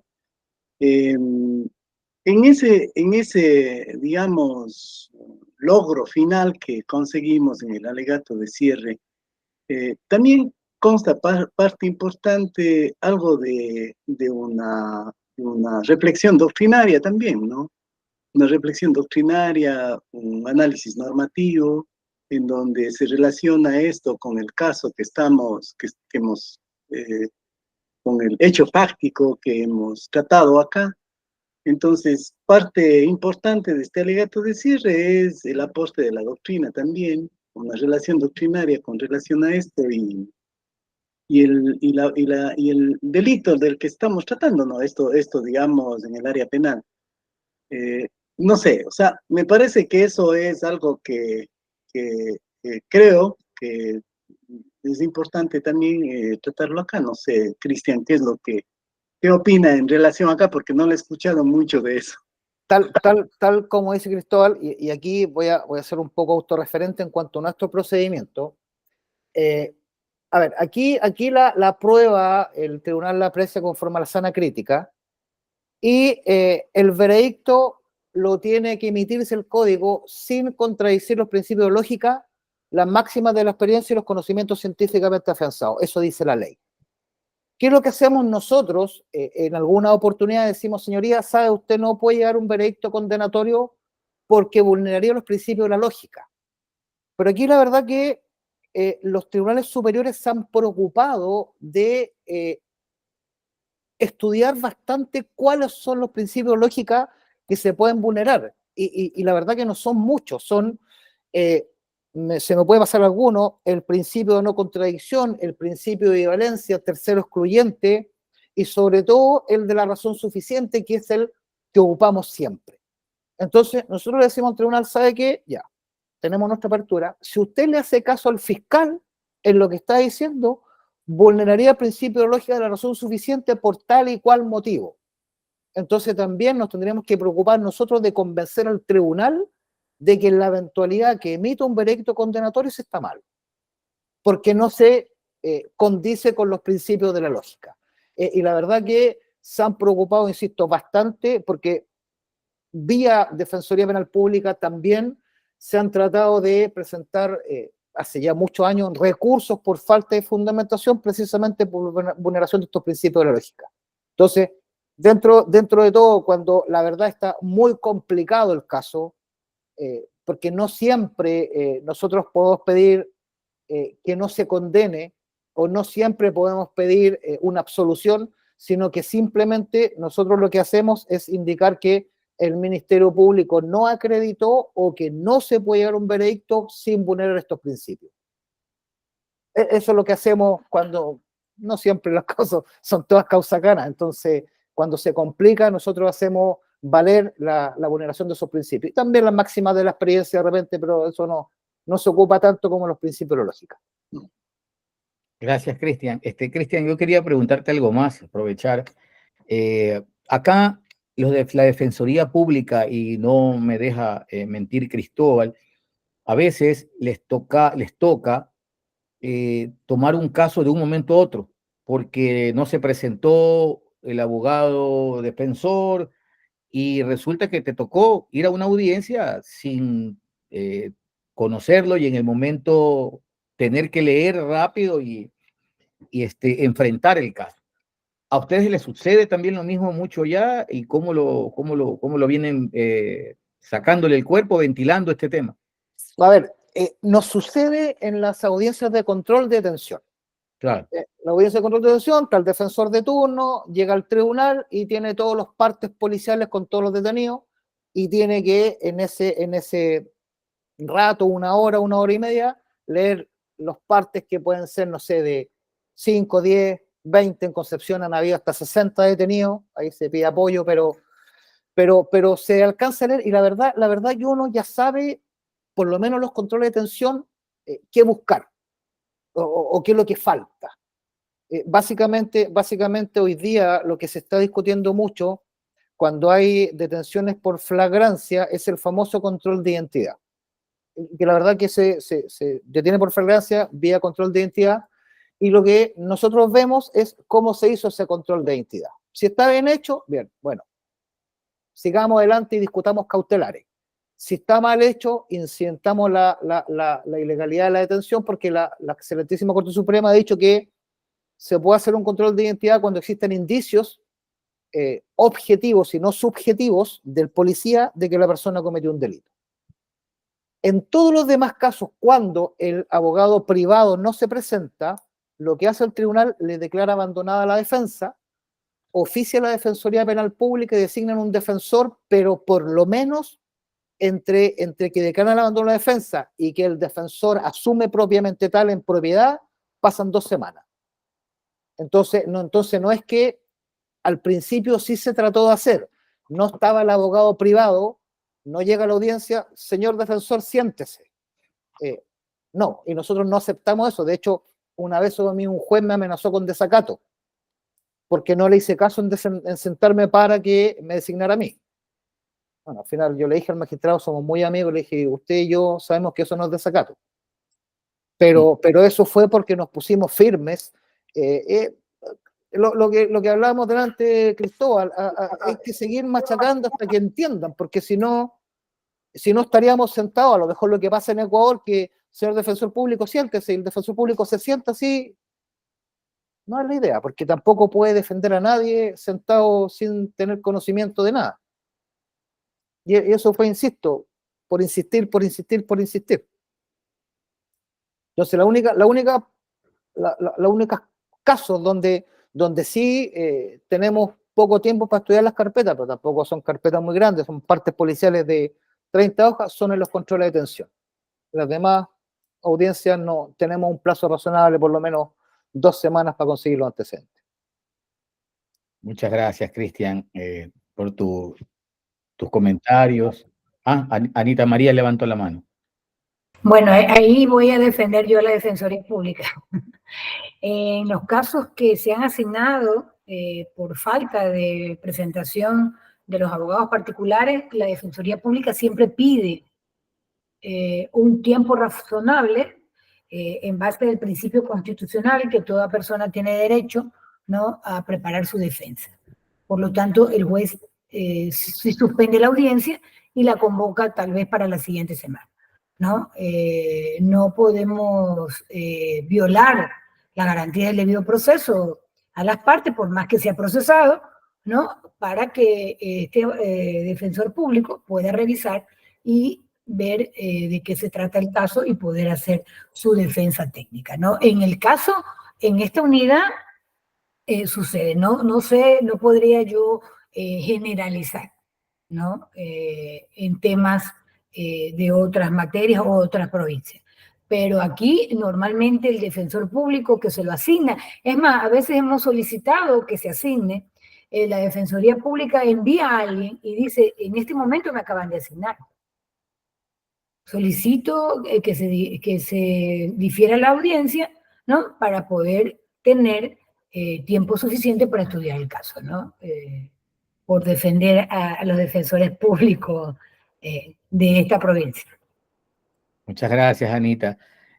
Faltando unos 3 minutos para culminar esta última clase, o esta última charla que yo le he llamado siempre, porque con ustedes realmente he aprendido, ha sido una linda experiencia. Quería despedirme y agradecerles a cada uno de ustedes por su participación, unos más, otros menos, pero siempre estando ahí: Cristóbal, Anita María, María Dolores, Nicolasa, Lorenita, Andrés, por supuesto, siempre también atento. Agradecerle a cada uno de los de mis amigos que pudieron acompañarme en estas charlas. Soy un convencido, una vez más, de este tipo de charlas. Soy un poco atrevido, tal vez diría yo, en hacerlo de esta manera, con invitados. Trato de que no sea aburrida, de que venga solamente yo aquí a hablar y hablar sobre un tema, y hacerla interactiva, ¿no? Interactuar con cada uno de ustedes. Gracias, Cristian, por tu tiempo. Sé que tú estás pues muy ocupado en tus temas. Lo he llamado durante varios días para poder tenerlo acá con nosotros. A Nino Casanelo, que tuvo que desconectarse, me escribió por interno. Marta también tuvo que desconectarse. Pero ha sido una linda jornada, y cualquier cosa, cualquier error, les pido disculpas. Ojalá podamos tener una nueva oportunidad de algún tema puntual, volverlo a tratar. Me voy agradecido de ustedes y de verdad, muchas gracias y muchas gracias a todos. No sé si alguien quiera comentar algo más. Nicolás. Cristóbal. Sí. Yo más bien, Nicolás, para agradecerte muchísimo y felicitarte, porque no es fácil, digamos, hacer la tarea que tú estás culminando y lo estás haciendo exitosamente. Realmente a mí me ha parecido muy, muy, muy ilustrativo el hecho de que tú invites a profesionales de esta categoría, por ejemplo, de Cristian. Para mí es un honor tener a Cristian aquí, Cristian Ríos, directamente un defensor público de Chile. Igual a las otras colegas también, a Marquita, que estuvo aquí presente, y a los otros colegas que han sido de primera mano, ¿no? De primera mano, o sea, personas profesionales escogidos, pero así bien pulidamente, me parece, Nicolás, más bien agradecerte muchísimo que nos has dado esta experiencia tan linda y esperemos más bien que podamos encontrarnos presencialmente y poderlo replicar esto de esa manera.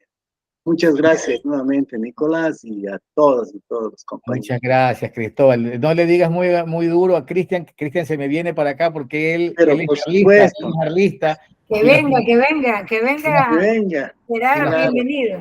Nos conocimos justamente con las motos, esa fue la pasión que en la presentación, así como hicimos acá, por eso es que también la hice con ustedes en San Diego, nos preguntaban cuál era nuestro hobby.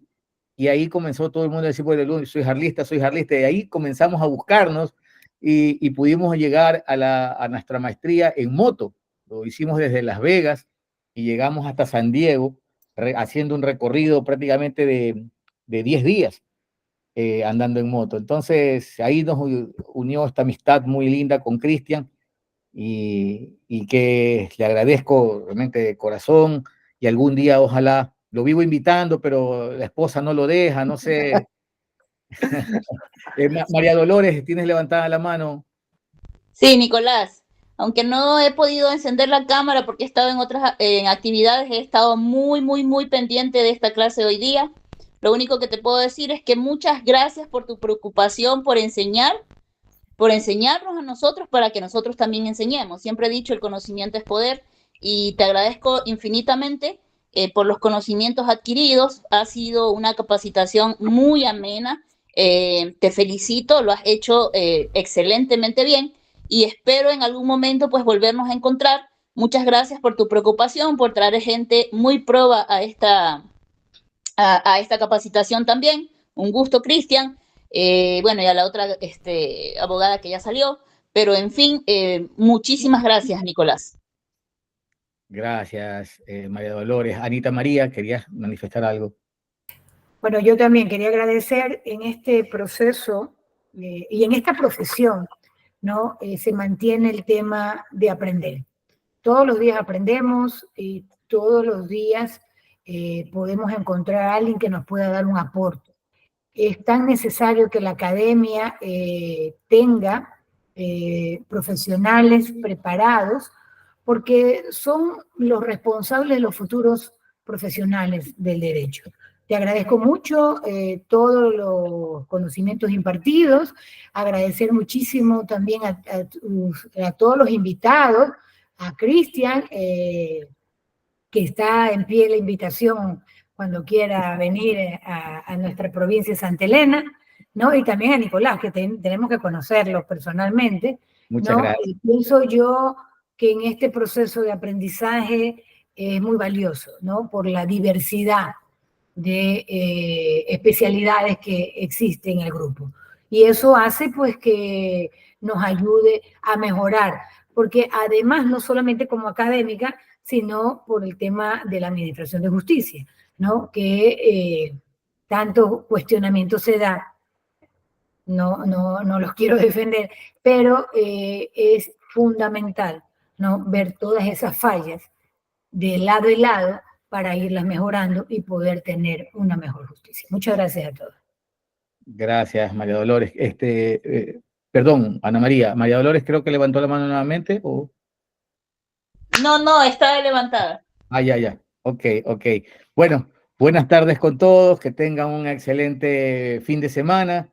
Espero poder estar allá el día sábado, que está el grupo de motos de Old Timers. Están por allá en Salinas. Va a ser el evento aniversario de mi club de motos y estoy un poco complicado con los tiempos, pero quiero ver si me voy más que sea el sábado por la tarde a estar con ellos por allá, y si de pronto los puedo ver, vayan ustedes al Malecón de Salinas, donde va a ser, ya les mando la información para que vean las motos espectaculares que van a llegar.